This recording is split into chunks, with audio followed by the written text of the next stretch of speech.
Monday, so good to me. Monday morning.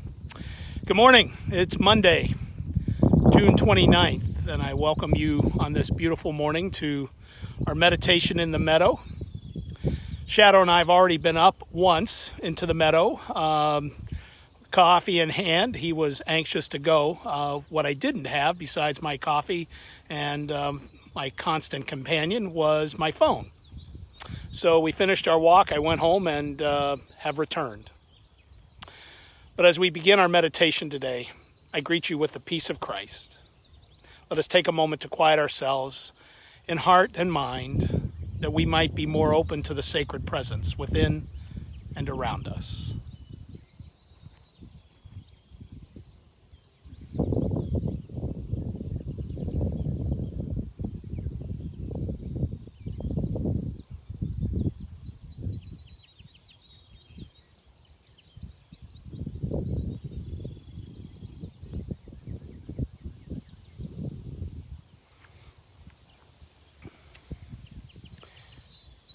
Our reading this morning is from Psalm 121, from Nan C. Merrill's book, Psalms for Praying.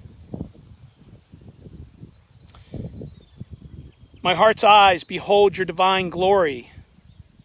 From whence does my help come?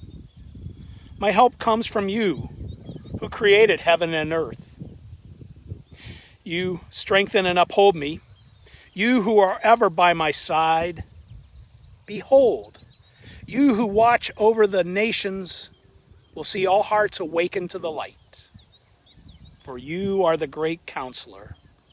You dwell within all hearts, that we might respond to the universal heart, like the sun that nourishes us by day, like the stars that guide the wayfarer at night. In you we shall not be afraid of the void of night, for you are the light of our life. May you keep us in our going out and in our coming in from this time forth and forevermore.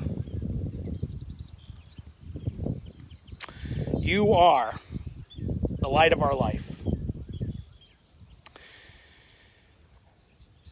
A couple years ago, I read Frederick Bachman's book, Beartown, and then his follow-up to that, Us Against You, and I would recommend both of those books to you.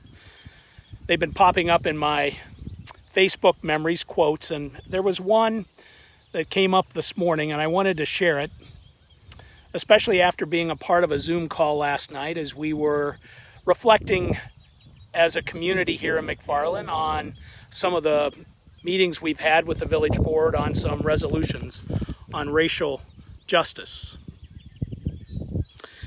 And Bachman writes in Us Against You, and I think this is appropriate for those of us who are wondering about change and how that will come about as we work for justice and equity and equality. He writes, deep down inside, most of us would like all stories to be simple, because we want real life to be like that too. But communities are like ice, not water. They don't suddenly flow in new directions because you ask them to. They change inch by inch, like glaciers. And sometimes they don't move at all.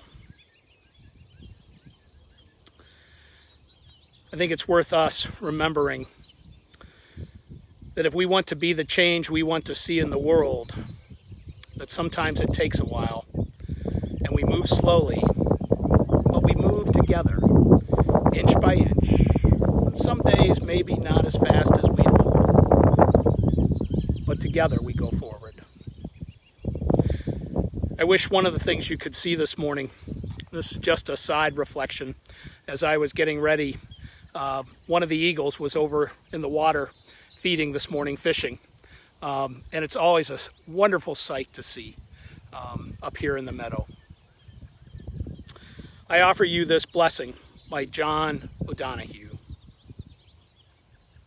May this morning, may this be a morning of innocent beginning, when the gift within you slips clear of the sticky web of the personal, with its hurt and hauntings, and fixed fortress corners. A morning when you become a pure vessel for what wants to ascend from silence. May your imagination know the grace of perfect danger, to reach beyond imitation and the wheel of repetition, deep into the call of all the unfinished and unresolved, until the veil of the unknown yields and something original begins to stir toward your senses and grow stronger in your heart. John Philip Newell offers this thought in closing.